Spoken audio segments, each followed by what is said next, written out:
Mateus capítulo 10, versículo 35 ao 37. Abra sua Bíblia aí rapidinho. Aleluia. Prometo para vocês que não serei cansativo, serei rápido aqui na exposição da palavra. Depois o evangelista Eliel estará ministrando a ceia para nós aqui nesta noite. Mateus capítulo 35. Quero que vocês abram bastante o coração nesta noite. Já preguei aqui no primeiro culto. Estava sem tempo para expor um pouco melhor aqui, mas agora vai ser bom para nós. Mateus capítulo 10, versículo 35. Aleluia. Eu creio que Jesus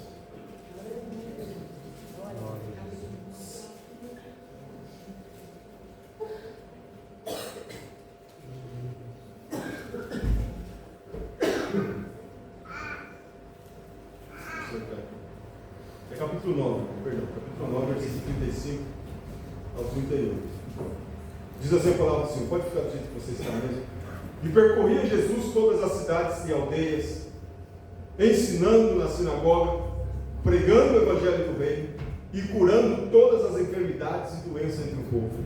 Vendo ele as multidões, tinha grande compaixão delas, porque andavam cansadas e abatidas como ovelhas sem pastor. Então disse aos seus discípulos: a colheita é realmente grande, mas os trabalhadores são poucos. Rogai, pois, ao Senhor da colheita, que envie trabalhadores para a sua colheita. Senhor, essa é a nossa oração nesta noite. Que tu possa enviar trabalhadores para a tua colheita. Porque a colheita já está madura, a colheita já está pronta, mas poucos são os obreiros. E nós precisamos nesta noite, Senhor, vestir a camisa e ir para o campo. É tempo de nós irmos para o campo. Senhor Jesus, colher. Não precisamos mais plantar, não precisamos mais regar, não precisamos mais lançar a semente, porque já foram lançados pelos profetas, pelos apóstolos, pelos pastores antigos. Hoje nós somos a geração da colheita. Ajuda-nos, ó Deus, a ir aos campos para colher os frutos que já estão maduros para a ceifa, Senhor. É que eu te peço nesta noite, orientação e direção do teu Espírito Santo, de tal maneira que saiamos daqui, Senhor, com esta chama acesa no nosso coração, do menor ao maior. É o que eu te peço, em o nome do Senhor Jesus Cristo. Diz a palavra de Deus aqui, que Jesus percorria, e aqui é interessante, irmãos, que antes de eu entrar nesse tema aqui, eu queria dar uma pequena introdução, para que a gente possa entrar no que eu quero falar aqui nesta noite. Em primeiro lugar, eu não sei se o aparelhinho está aí comigo.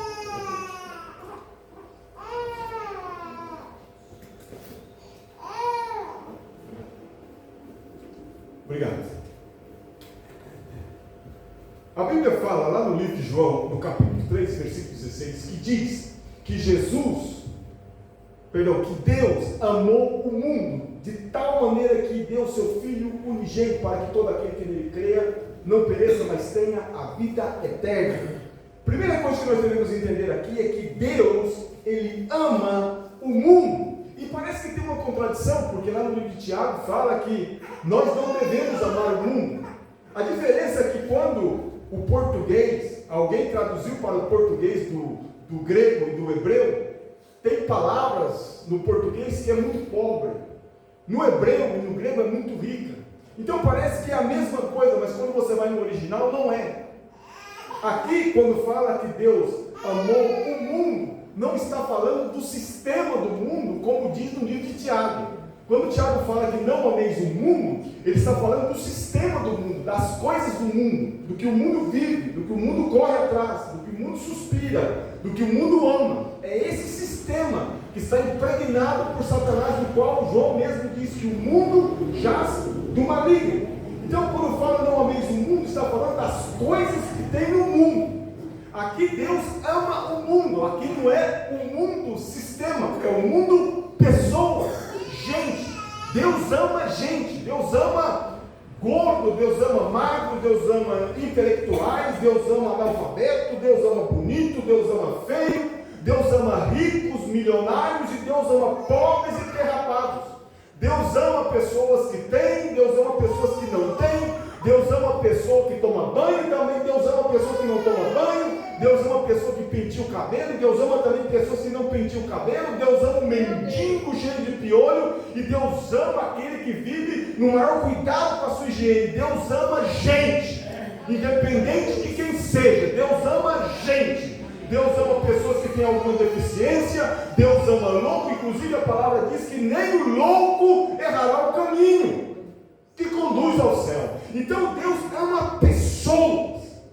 E é esse primeiro ponto que nós como igreja devemos entender. Nós precisamos ter o mesmo sentimento que teve em Deus.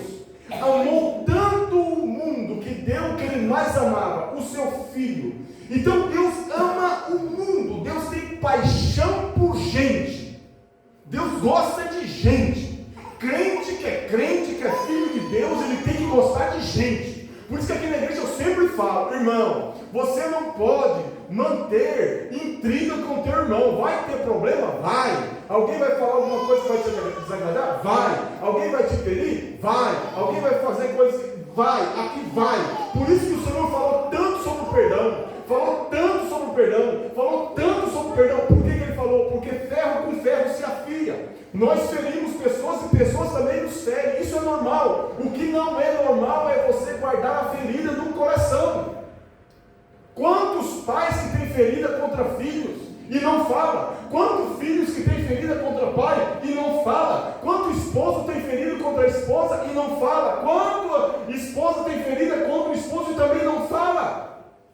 O problema nosso é que a gente tem que entender que Deus nos ama. Deus ama gente. Deus gosta de gente.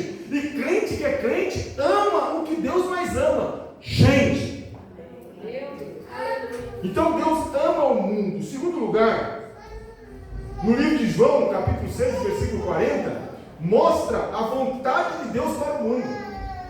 Deus tem uma vontade para o mundo. E qual é a vontade de Deus para o mundo? Que todo mundo vá para o inferno? Que todo mundo pereça? Que todo mundo viva na miséria? Que todo mundo viva sofrendo? Não! Qual que é a vontade de Deus?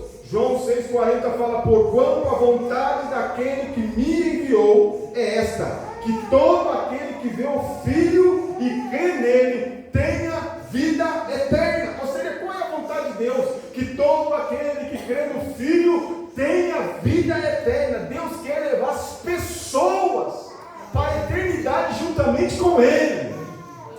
Essa é a vontade de Deus, que ninguém se perda.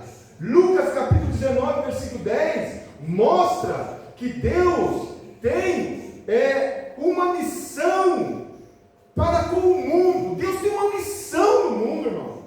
Por isso que a igreja tem que respirar missão. Falar de missão constantemente está dizendo: nós temos que nos movimentar.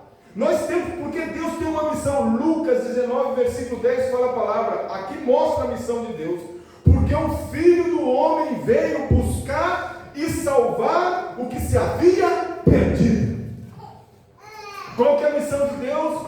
Buscar e salvar o que se havia perdido.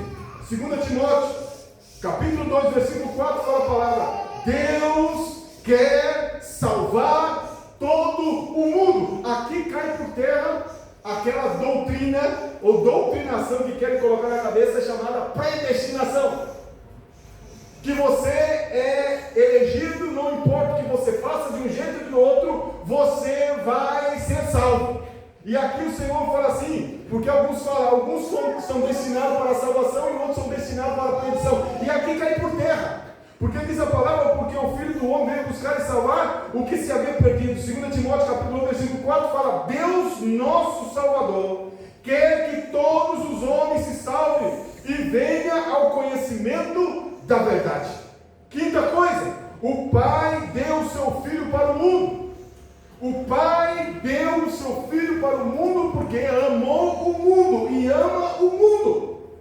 Amor não se constitui de ficar falando: eu te amo, eu te amo, eu te amo. Amor é atitude, amor é ação, amor é movimento, amor é fazer. Se eu digo que eu amo, então eu faço. Se eu digo que eu amo, então eu cuido. Se eu digo que eu amo, então eu vou proteger. Isso é amor, é ação. Então Deus enviou o seu Filho e deu o seu Filho ao mundo. Quando Jesus estava voltando para a glória, Ele deu a igreja para o mundo.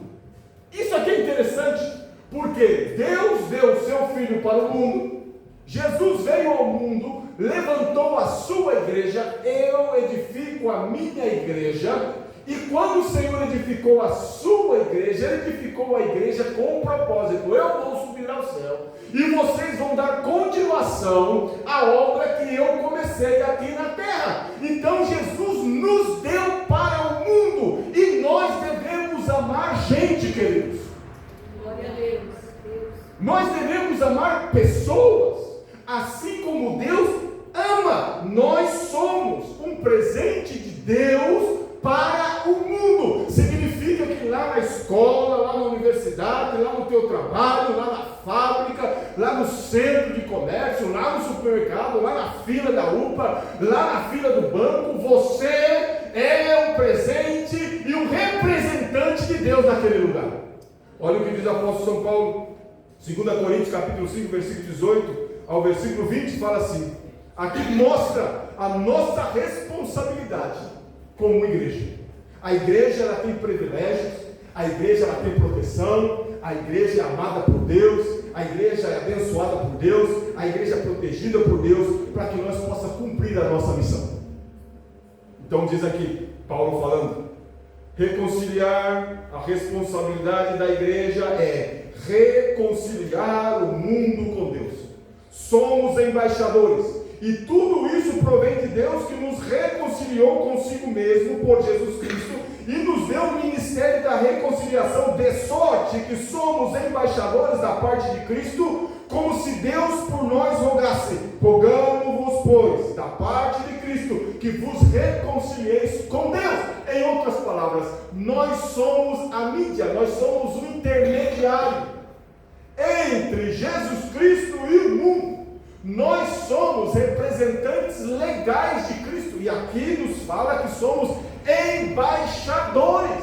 E o que é o embaixador? O embaixador é aquele que vai a outro país em nome da sua nação. O embaixador, irmão, ele não tem opinião própria. O embaixador fala somente aquilo que o Estado, que o país dele ordena que ele fale. O embaixador, ele não tem salário, porque todo o país cuida dele. O embaixador, ele não é pobre, porque ele é tão rico como o país dele. O embaixador, ele é tão protegido como o país dele, ele é tão poderoso como o país dele. Por isso que Paulo fala que nós somos, aqui na terra, somos pessoas, cidadãos comuns, mas nós também somos cidadãos do céu, representantes de Cristo. É isso que eu quero que nós entendamos nesta noite, porque enquanto nós tivermos mentalidade de escravo, nós poderemos até ver milagres de Deus no Monte Sinai, poderemos ser sustentados com maná, podemos andar e ver a rocha andando conosco, jorrando água, as nossas sandálias não se desgastar, a nossa roupa não se consumir durante 40 anos, mas se nós não perder a mentalidade do mundo, a mentalidade de escravo, não adianta tirar do Egito, que a mentalidade sua continua de escravo. Hoje o Senhor vem aqui falar para mim, para você, que essa mentalidade sua de raquítico, essa mentalidade sua que eu não posso, que eu não sou ninguém, que eu não tenho ninguém, que ninguém me ama, que vai acontecer isso comigo, que eu vou morrer, eu quero dizer para você que o Senhor te chamou e Ele não errou contigo. Ele te chamou porque Ele quer usar a tua vida. Ele não erra. Quem sabe você continua pensando: eu não posso, eu não tenho, eu não sou, eu nunca vou conseguir. Ah, o Senhor sim, fulano sim, mas eu não. E o Senhor está dizendo: eu te fiz um dos meus representantes. Você é o meu agente aqui nesta terra. Isso aqui é muito importante nós entendermos, porque somos embaixadores e estamos dizendo para o mundo: reconcilie-se com Deus. E quando eu não faço isso, o que vai acontecer? Então, tendo isso em claro, como podemos então cumprir a nossa missão?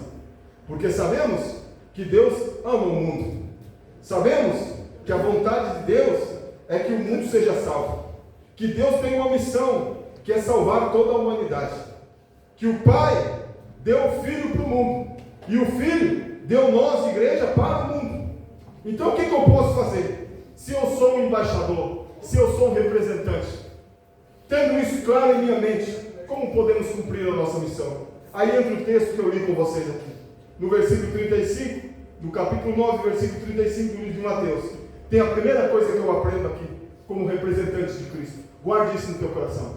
Primeira coisa que eu aprendo: missões, cumprir nossa missão, nós precisamos ir. Missões se faz indo. Não existe missão sentado em banco. Não existe missão olhando a vida passar. Não existe missão sem fazer alguma coisa. Missão é ação, é fazer alguma coisa. A primeira coisa que aprendo aqui: missões se faz indo. No versículo 35, e diz que e Jesus percorria todas as cidades e aldeias. Deixa eu falar aqui, eu já falei isso aqui, acho que umas semanas atrás, sobre isso, que o original lá do ide por todo mundo e pregar e fazer discípulo em todas as nações, na verdade no original não é ide, no original é indo. O que significa isso, pastor? Porque ide é uma ordem imperativa, a segunda pessoa do plural, ide, vós. Então o que tem na nossa cabeça? O que passa na nossa cabeça? Missionário é aquele que foi enviado para a África, missionário é aquele que foi enviado lá para o Vale de Jequitinhonha, missionário é aquele que foi enviado para o Peru, missionário é aquele que foi enviado lá para o outro lado do mundo, lá para pregar para a janela 1040, para pregar para a igreja subterrânea lá na Coreia do Norte, lá no Afeganistão, lá na China. A gente tem essa noção. Culto de missões é para orar para o missionário fulano, missionário beltrano. Eles são missionários específicos para uma obra específica, mas na verdade todos nós fomos comissionados e todos nós somos missionários. Então quando se fala culto de missões, na verdade esse nome não está certo. Deveria ser cultos de missionários, cultos onde os missionários se reúnem para montar estratégia para incendiar o mundo. É isso que Deus está falando conosco. O id é a segunda pessoa do plural, é um grupo específico, é vós. E na verdade, quando se fala de indo, é no gerúndio. Gerúndio está querendo dizer o quê? É um modo de vida. Enquanto você está fazendo as suas coisas, não precisa deixar de trabalhar, não precisa deixar de estudar, não precisa de fazer, não precisa deixar de vender, de comprar, de labutar, da tua vida comum, não precisa. Indo. O que significa isso? Enquanto você está fazendo as suas coisas, faça missões. Enquanto você está fazendo as suas coisas, fale de Jesus.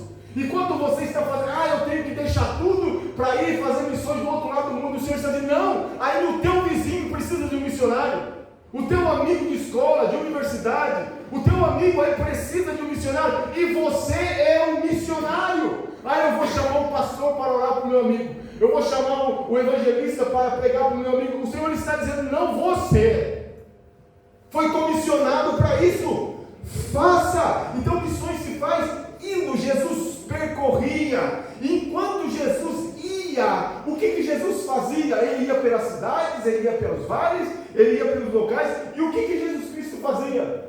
A gente fica olhando ali que Jesus, passa aí para mim, está congelado aí, filho, congelado não vai. Diz aqui que a segunda coisa, versículo 35 na parte B, enquanto Jesus Cristo ia, ele fazia o quê? Ele ensinava, ele pregava o evangelho do reino, curava os enfermos e libertava o povo. Olha o que diz a partir do versículo.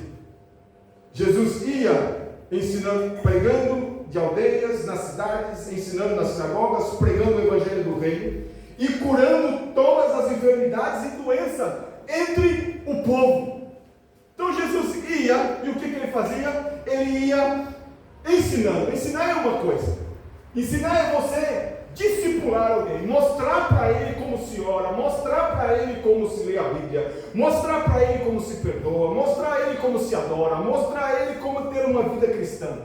Pregar é quando você pega o microfone e começa a dizer, Jesus Cristo salva, perdoa, transforma, arrependa-se dos seus pecados, é tempo de reconciliação, porque o reino de Deus já está entre nós. Isso é pregar.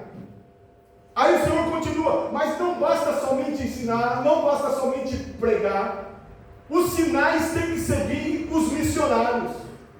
Se tem um privilégio que é de pastor, é você fazer um casamento, você ministrar a Santa Ceia, você fazer um batismo, batizar alguém, você apresentar alguém, isso são privilégios de pastores consagrados.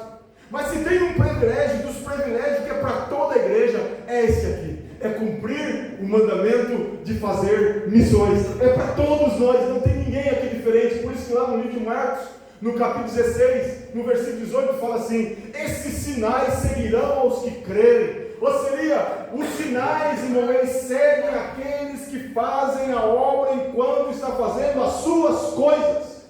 Então você tem autoridade para curar enfermos? Tem. Você tem autoridade para expulsar demônios?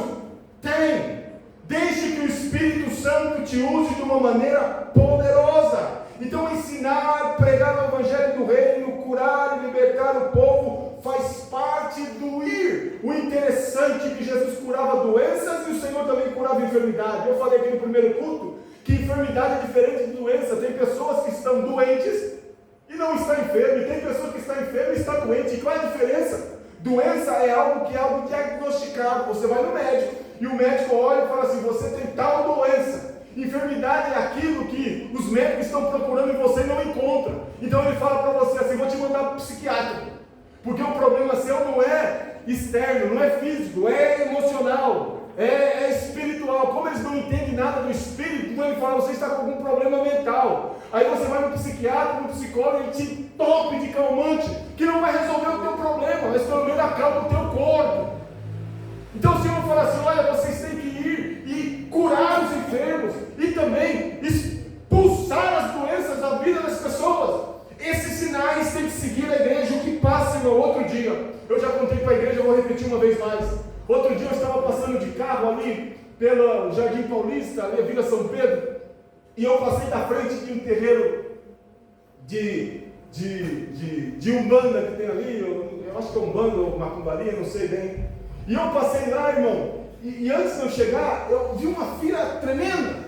E essa fila estava cheia de jovens, de homens, de mulheres, de crianças, de pessoas que você olhava, não eram pessoas ignorantes, algumas bem vestidas, umas conversando ali naquela fila. Eu falei: o que será que está acontecendo? Aí essa hora da noite, era mais ou menos umas 8 e pouco da noite. O que será que está acontecendo aqui com essa fila?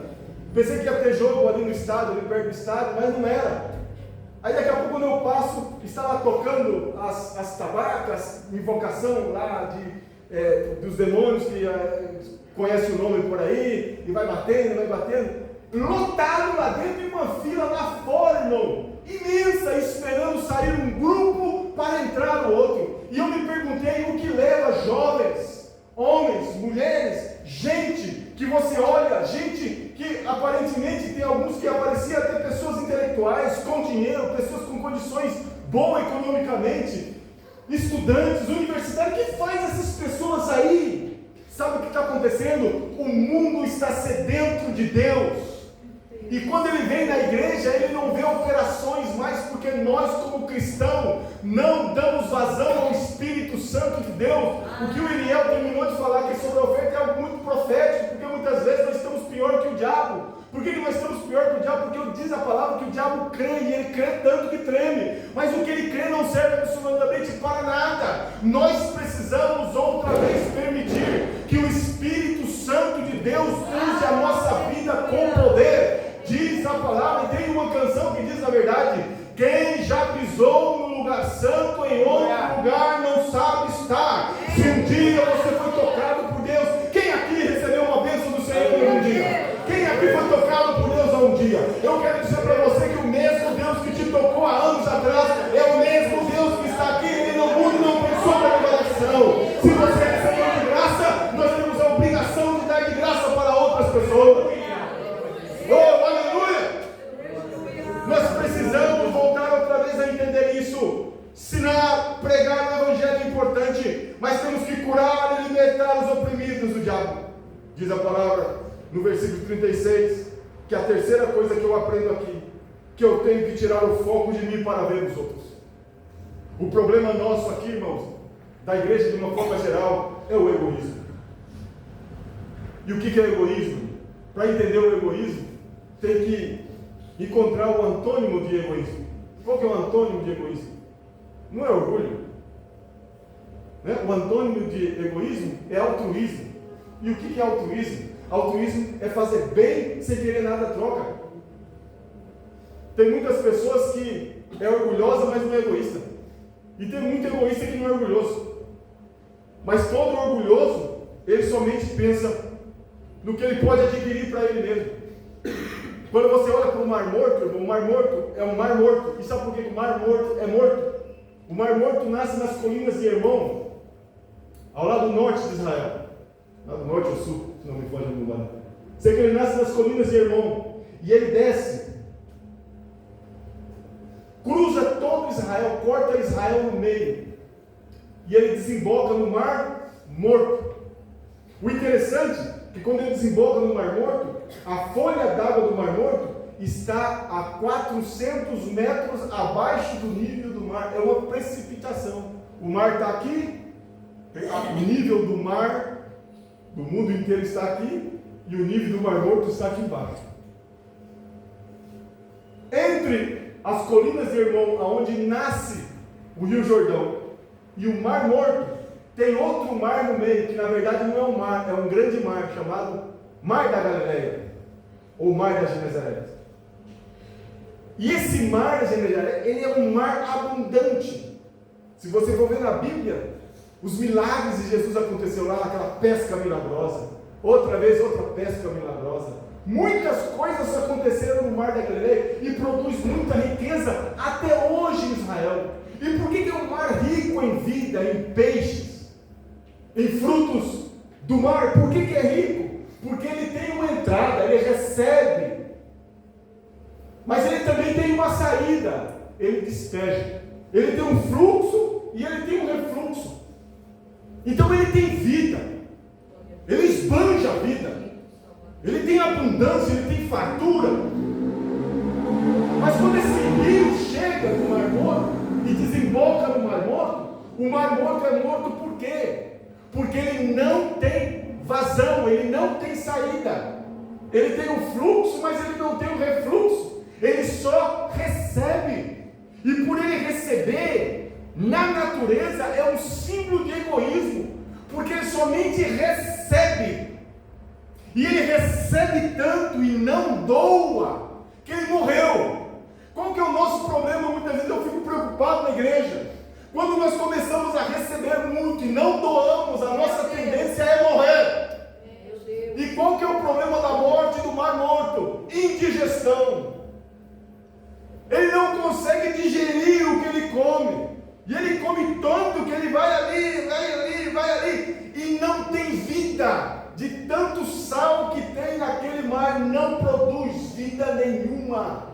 Então não importa o tão crente que você seja, não importa quantos anos de crente você tenha, não importa quantas vezes no passado você fez isso, você fez aquilo para Deus, eu te pergunto, você continua sendo o Mar da Galileia, hoje se tornou um mar morto, que não produz nada. O Senhor quer que nós possamos entender nesse exato momento, que eu tenho que tirar o foco de mim. O problema nosso é que a gente fica olhando e dizendo assim, eu tenho tanto problema, tanta dificuldade, eu não vou me meter, eu não quero saber do problema de ninguém. E o Senhor diz assim, olha, não é assim, não foi para isso que eu te chamei. Eu tenho que tirar o foco do meu umbigo, dos meus problemas, porque quando eu tiro o foco do meu umbigo e dos meus problemas, se cumpre a palavra de Deus na minha vida. Busque primeiramente o meu reino, a minha justiça, e tudo o que você pensa que vai faltar, eu não vou te deixar faltar. Se você cuidar daquilo que Deus mais ama, Deus cuidará de você com muito cuidado e com muito zelo. O problema nosso é esse, precisamos olhar para as pessoas com compaixão. E é o quarto ponto aqui que o Senhor ensina no versículo 36, diz assim, vendo ele as multidões, tira o foco de você Deus vai cuidar. Deus não vai deixar faltar o pão, Deus não vai deixar faltar a saúde, Deus não vai deixar, quem crê comigo aqui em nome de Jesus, eu estou profetizando, Deus não vai deixar faltar a paz, Deus não vai deixar faltar a alegria, quando você cuidar, tira o foco de você, porque de você cuida o Senhor, de você cuida o Senhor, então comece a cuidar de outras pessoas. Quando você começa a cuidar de outros, o Senhor se encarrega de você. E a quarta coisa, diz a palavra no versículo 36, a parte B, ele olhava para a multidão como ovelhas que não tinham pastor, destinado ao inferno. E diz que o Senhor olhava com compaixão. O que é compaixão? Compaixão é você sentir dor pela miséria do próximo. Pergunto para você: essa semana você chorou por alguém? Essa semana você se preocupou com alguém? Essa semana você mandou uma mensagem para alguém? Essa semana você visitou alguém? Ou você fica sentado no banco reclamando: que as nada dá certo na minha vida, que as coisas não funcionam para mim, que é isso, que é aquilo. Quando você começar a sentir desejo de reclamar, busque alguém que está em pior situação que você, e você vai ver que você é um abençoado, porque Deus ainda continua contigo. Busque alguém para ajudar, para estender a mão. Mova-se em compaixão. Não se pode mover se não tem compaixão. Sentir miséria, sentir dor pela calamidade do próximo. Diz a palavra que Jesus tinha grande compaixão. Quinta coisa que eu aprendo aqui no versículo 37: a colheita é muito grande e falta obreiros. Olha o versículo 17. Então disse aos seus discípulos: a colheita é realmente grande, mas os trabalhadores são poucos. A colheita é grande, irmão. As pessoas estão sedentas de Jesus. As pessoas estão querendo saber de Cristo. As pessoas estão... E nessa situação que nós estamos vivendo aqui no Brasil, irmão, é uma situação que as pessoas estão desesperadas, você não sabe, mas tem pessoas se suicidando, tem empresários desesperados, tem pessoas que não sabem o que fazer, porque estava vendo essa estatística hoje de perdas que as pessoas estão tendo pela taxação que vai vir aí, que já foi decretada para ter 1º de agosto. Tem containers e toneladas de frutas, de mangas, de verduras, de carnes que estão paradas no porto, lá no Amapá, no Porto de Santos. Vai ter um prejuízo enorme. Empresas que estão mandando 800, 1.000 funcionários embora. Isso porque nem a taxação já entrou, as pessoas estão esperando algo terrível. O mundo está desesperado. E eu pergunto: o que nós como igreja estamos fazendo? Oh, meu Deus do céu! É preciso levantar os olhos e começar a olhar, irmão. É tempo da colheita. É época de nós começar a dizer para as pessoas: olha, 1.000 poderá cair ao teu lado, 10.000 à tua direita, mas se você estiver com Cristo, a ti não chegará. Deus vai te proteger. O mundo está precisando de pregadores, de evangelistas. As pessoas estão buscando resposta onde não tem. E nós somos a luz do mundo, nós somos o sal da terra. Mas se nós perdemos o sabor desse momento, nós não servimos absolutamente para nada. Deus está dando uma oportunidade para a igreja. Eu não vejo nenhum pastor saindo na internet, eu não vejo nenhum pastor indo na rede social e dizendo assim: olha, vamos fazer um jejum nacional, vamos nos humilhar, porque a palavra do Senhor fala assim, que esse povo que se chama pelo meu nome se humilhar, orar, buscar o meu rosto, deixar os seus maus caminhos, eu ouvirei dos mais altos céus, perdoarei os seus pecados e sararei a sua terra. A igreja tem poder de abrir o céu e a igreja tem poder de fechar o céu, e nós estamos mais fechando do que abrindo. Mas eu quero profetizar nesta noite em nome de Jesus Cristo, que nós aqui da igreja do Val Paraíba vamos continuar abrindo o céu em nome de Jesus. A colheita é muito grande. Qual que é a minha preocupação? Se passar o tempo da colheita, nós vamos perder os frutos. Então o que nós vamos fazer? E terminamos aqui no versículo 38. Sexta coisa que aprendo: eu devo continuar orando por almas, mas eu tenho que rogar ao Senhor da colheita que envie trabalhadores para a sua seara. Interessante que é diferente orar de rogar. Orar é você ter a tua devocional com Deus. É você, como Paulo diz, orar sem cessar. É você estar conectado com Deus. É a tua oração diária. Pela manhã, na hora do almoço, à tarde, à noite, você tem aquele momento que você ora com Deus e vai falando com Deus diariamente, todo dia, no trabalho, onde quer que você esteja. Isso é orar. É estilo de vida. E quando rogar, é quando você está lutando por um milagre. Quando você está lutando por alguém. Aí já não é somente uma oração, se torna uma guerra. É o que diz lá no livro de Jeremias, capítulo 29, versículo 11. Buscar-me-eis e me achareis quando me buscares de todo o vosso coração. Que diz lá no livro de Jeremias 33:3, clama a mim e eu te responderei. Rogar é você clamar a Deus por uma situação que não tem controle. O homem já perdeu o controle, as coisas já não têm mais controle. Então você cai de cara no pó e você roga, clama, suplica, se derrama diante de Deus. É isso que o Senhor Jesus está nos ensinando. Devo continuar orando por almas, mas eu tenho que rogar, porque o problema não é almas. As almas o Senhor prepara para nós ganhar. O problema é falta de mão de obra.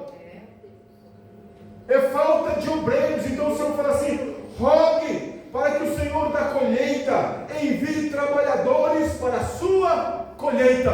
Pergunto para você nesta noite: nós vamos continuar, todavia, na nossa vida, vendo a vida passar, as coisas acontecer, sendo que nós temos a palavra da reconciliação, sendo que nós somos embaixadores de Deus, sendo que nós somos chamados para fazer essa obra? Esse é o nosso tempo, queridos. Esse é o nosso momento e nós não podemos perder tempo. É necessário que Deus, nesses últimos dias, levante homens e mulheres que orem, que roguem, dizendo: Senhor, envia missionários. E quando você estiver orando, diga assim: Senhor, eu sou esse missionário. Usa a minha vida para impactar o meu bairro. Usa a minha vida para impactar aonde eu estou trabalhando. Usa a minha vida para impactar aonde eu estou estudando. Usa a minha vida como um canal de bênção, Senhor. E não importa a idade que você tenha, seja jovem, seja criança, seja adolescente, porque para a criança o Senhor fala assim, como falou para Jeremias: eu coloquei as minhas palavras na tua boca. Se é ancião, o Senhor fala, como está escrito lá no livro de Salmo: ainda na velhice produzirão frutos. Você foi chamado, escolhido para Deus, para exatamente nesse tempo chamado hoje, fazer a diferença. Glória a Deus. É a nossa oportunidade. E a porta da graça vai se fechar. E eu e você vamos entrar diante do Senhor de mãos vazias. Comece a ajudar pessoas. E termino com um simples testemunho. Eu lembro uma época, eu não sei se eu já contei aqui, mas convém contar nesse exato momento. Eu estava em casa e chegou um irmão. Falou: pastor, eu quero conversar com o senhor. Falei: pois não. Aí ele: essa vida não vale nada, estou muito desanimado, não quero saber mais nada com o senhor. Aí eu falei para ele assim: ô irmão, antes que você conte os seus problemas comigo, vamos fazer uma visita comigo? Aí ele falou para mim: pastor, a situação está ruim, fazer visita, não estou aguentando nem comigo, vou me meter. Não. Eu falei: não, mas vamos lá, vai fazer bem para você. Aí depois eu te escuto, vou dar o tempo que você quiser, escuta. Ele falou: tá bom, então, vamos lá. Foi com má vontade, mas foi. Aí eu fui para a área, eu acho que é oncológica, né? Tem as pessoas com câncer. Oncológica, é isso? Então, lá no Peru, mais ou menos assim, irmãos, é imenso o lugar. Você chega aqui, eu acho que você sai daqui até na igreja, a capela católica que tem lá perto da casa do irmão Dirceu, tão grande que é. E é tudo aberto, tem cama do lado de cá, cama do lado de lá, cama do lado de cá. É um hospital regional que abarca toda a região do sul da Arequipa. Então é muito grande o hospital, imenso. Tinha cama do lado de cá, cama do lado de cá. Então você entrava por uma porta e saía pela outra. Aí eu peguei ele, paramos com um Uber lá, entramos naquela área. Aí entramos assim, aí de cara já encontramos um homem com metade sem orelha, metade do nariz caído, sem olho. Pastor, o que é isso, pastor? É câncer? Nossa, Deus. Aí daqui a pouco vamos com uma criancinha lá com a cabecinha rapada, com um tumor no joelho, outro na sonda, outro gemendo de dor. Aí a gente foi passando pelas camas, orando por um, orando por outro, outro com a perna amputada, outro lá, os médicos aplicando morfina neles, crianças, jovens, idosos, pessoas sem orelha, sem cabelo, sendo comido vivo, pessoas operadas, aquela coisa toda ali. E fomos passando e orando por um, orando por outro. E ele junto comigo, ele não falava nada, orando, perguntava se queria aceitar Jesus, ia para outra cama. Quando eu saí do outro lado, lá depois, busquei uma árvore assim, tinha um banquinho, sentamos, mandei ele sentar, falei assim, pode contar o seu problema para mim. Agora eu estou disposto a escutar. Ele olhou para mim e falou assim, pastor, eu não tenho problema. Glória a Deus, aleluia. Glória a Deus. Me perdoe. Aleluia. Eu vim falar para o Senhor coisa da minha cabeça. Desabafar de coisas que eu vi ali. Eu não tenho problema. Eu tenho um trabalho, eu tenho uma família, eu tenho saúde. Não tenho problema. Pergunto para você. Quando você começa a estender as mãos para as pessoas mais necessitadas, você vai ver que você é um abençoado. Quando você começa a se medir com aquele que tem menos que você vai ver que você é um abençoado. Quando você parar de medir a tua família pelos que têm uma família destruída, você vai ver que você tem uma família abençoada. O problema nosso é que a gente, por não fazer o que Deus nos mandou fazer, a gente começa a comer dos nossos próprios problemas, inventar coisa aonde não existe problema. Você é um abençoado, Deus te protege, te guarda, para que você compartilhe de Cristo. Faça isso, coloque-se de pé nesta noite. Eu quero orar por você. Eu quero que nesta noite você somente agradeça ao Senhor e fale, Deus, eu quero sair da minha bolha. Eu quero sair da minha bolha, Senhor. Eu só penso em mim, eu só penso em ganhar dinheiro, eu só penso em ter mais, eu só penso em ser melhor, eu só penso nisso. Eu não estou dizendo que é ruim não, tá, irmão? Não estou dizendo não. Você pode ter as coisas suas, cresça, prospere. Eu quero mais que você fique rico, poderoso, não tem problema nenhum. Seja formado na universidade, vá crescendo, se torne, não tem problema nenhum. Mas nunca coloque essas coisas como prioridade na sua vida. Oh, aleluia. Que a tua prioridade seja amar o que Deus mais ama. Que a tua prioridade seja amar o Senhor que te comprou. Quem era eu? Quem era você, irmão? Era uma escolha na sociedade.